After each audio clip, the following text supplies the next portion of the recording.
Je m'appelle Jonathan Chabert, je suis paysan maraîcher depuis 2012 ici sur cette ferme appelée Déliac. En étant paysan, c'est toute une dimension qui va au-delà d'un métier, puisque on essaie de contribuer, j'essaie de contribuer à ma façon au pays dans le sens large du terme dans lequel je suis, à la fois en m'impliquant dans le paysage, dans le territoire, mais aussi en développant, je dirais, l'autonomie et la souveraineté alimentaire de mon territoire en réalisant une partie de mes semences. Et ici, sur la ferme, nous faisons 80% de tous nos plants et 43%, 45% de toutes mes semences. C'est pour moi inaliénable et relié au droit des paysans. Et donc le droit de faire ces semences, de les échanger, de les multiplier, et évidemment les savoir-faire qui y sont liés, et la culture qui y est reliée, est indissociable des droits paysans, des droits des communautés paysannes, évidemment des communautés humaines qui y sont reliées. Paysans, nous sommes, je dirais, à la victime d'un génocide et d'une hémorragie qui nous condamne depuis un peu plus d'un siècle. À partir du moment où l'industrialisation s'est enclenchée, au travers de la mécanisation et l'usage de la force vapeur, il y a eu une extinction du monde paysan progressive mais rapide. Cette mécanisation s'est traduite par une diminution du nombre de paysans. Avec les machines, on avait besoin de moins de monde dans les champs. Ces personnes, ces individus, allaient travailler en usine. Et petit à petit, au travers des siècles, les paysans se sont retrouvés esclaves de ce système-là. Et refaites dans le champ. Là. Nous sommes une des productions où il y a le plus d'hémorragie en termes de souveraineté alimentaire et d'autonomie. En France, nous avons perdu notre autonomie à peu près autour de 2010. Puisque nous importons plus de 50% de nos fruits et légumes aujourd'hui. En abricots, c'est 90% des abricots et des cerises qui sont importés. Les abricots, ça y est, inexorablement, tous les ans, on en importe de plus en plus parce que le verger français disparaît. Non seulement parce que nous sommes oubliés de la PAC, mais parce que nous sommes soumis, et ma majorité malheureusement de production agricole sont soumis aux distorsions de concurrence et au libre-échange. Le libre-échange et la libre circulation des marchandises, des biens et des hommes, et de facto, sur le champ de guerre économique qui est devenu le monde, tous les paysans, les individus sont mis en opposition les uns les autres, parce qu'ils n'ont pas accès aux mêmes fonciers, parce qu'ils n'ont pas accès aux mêmes conditions de travail.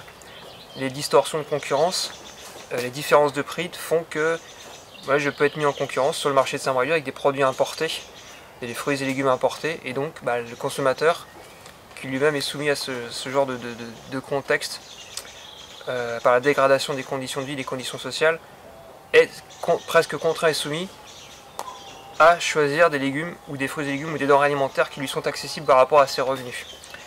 Donc la distorsion de concurrence est quelque chose qui nous frappe vraiment le plus intensément, et les accords de libre-échange, quelles qu'en soient les échelles, sont extrêmement nocifs pour le monde paysan. Comment on peut s'en sortir? Il y a des logiques individuelles, d'une certaine façon un peu plus collectives, qui est de développer des logiques de niche, c'est-à-dire que les paysans puissent créer des AMAP, qu'ils puissent créer des partenariats privilégiés dans un territoire pour se garantir des revenus et d'avoir un lien humain qui soit relocalisé, qui ne soit pas soumis à des échanges internationaux. Ça, c'est, j'ai envie de dire, la logique territoriale, la logique de niche, c'est une logique, mais cette logique-ci, comment dirais-je, c'est comme la mer Méditerranée, c'est un peu isolé, mais elle est reliée aux autres océans. L'eau circule et le libre-échange est quand même dans cette dimension. Donc il faut spécifiquement, là je parle au niveau européen et français plus particulièrement, une aide PAC consécutive aux fruits et légumes. Ça c'est quelque chose qui apporterait un appel d'air, de l'oxygène immédiat à cette profession. Un simple chiffre, ou deux chiffres peut-être.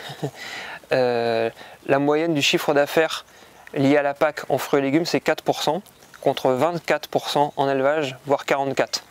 Ça amène 100 à 200% du revenu pour les éleveurs, quand c'est en moyenne, on peut faire le calcul, entre 0,5 et 1% pour les maraîchers. C'est tout à fait clair en termes de revenus, d'aide aux revenus. On n'a pas d'aide aux revenus issue de la PAC, puisque la PAC est elle-même une mesure de compensation des distorsions de concurrence et du libre-échange en Europe. Elle ne sert pas à autre chose. Elle est un levier pour pouvoir aggrader les productions, pour pouvoir favoriser les pratiques qui sont plus coûteuses en termes de temps. Le fait est de passer la bineuse ou de passer une herséterie coûte plus de temps que de passer un pulvérisateur. Parce que là tout est d'ailleurs logique, c'est articulé. Mais c'est un levier qui pourrait être puissant. J'ai parlé de ça. Une des mesures les plus efficaces qui pourraient être mises en place, ce sont des prix minimums d'entrée pour garantir toutes nos pratiques paysannes, pour garantir la présence de fruits et légumes, pour qu'on puisse garantir simplement la présence et la production d'arboriculteurs ou de maraîchers en France. Les prix minimums d'entrée permettraient de casser immédiatement cette distorsion de concurrence et de ramener de la valeur aux paysans exportateurs, de se dire si je veux avoir accès au marché français, donc aux normes françaises, moi j'aggrade mes normes, c'est-à-dire j'améliore mes normes, mes conditions de travail, mes pratiques, je peux passer en bio, etc. Et ça permettrait de protéger aussi les productions nationales. Donc deux leviers, PAC et prix minimum d'entrée. Évidemment, nos pratiques paysannes, le fait est de faire ses propres semences, le fait est de récupérer ses bâches, le fait est de travailler moins son sol, sont des pratiques qui aggradent notre métier, qui aggradent notre autonomie, notre souveraineté alimentaire. Ces pratiques, je parle bien au pluriel, ce sont à la fois des actes individuels, comme moi sur ma ferme, mais avant tout des pratiques collectives. Je parle ici, ou je pourrais parler ici du réseau Triptolem, je pourrais parler du réseau Semences Paysannes. Kolkhoz, jusqu'à très récemment, était membre du réseau Semences Paysannes. Donc c'est un réseau, c'est un travail commun. La semence, c'est un commun. J'insiste sur ce mot-là. C'est-à-dire que c'est une unité, une valeur commune des paysans que l'on peut développer comme alternative au monde industriel qu'on nous propose. Le fait est de défendre de façon commune ces semences, ces savoir-faire, ce patrimoine-là, de le défendre communément, ça le fait évoluer plus vite aussi et de façon structurée. C'est-à-dire, voilà, on a besoin de multiplier telle ou telle variété, on se met à plusieurs, on la multiplie, on fait un volume, on peut diffuser. Et les semenciers s'occupent de diffuser.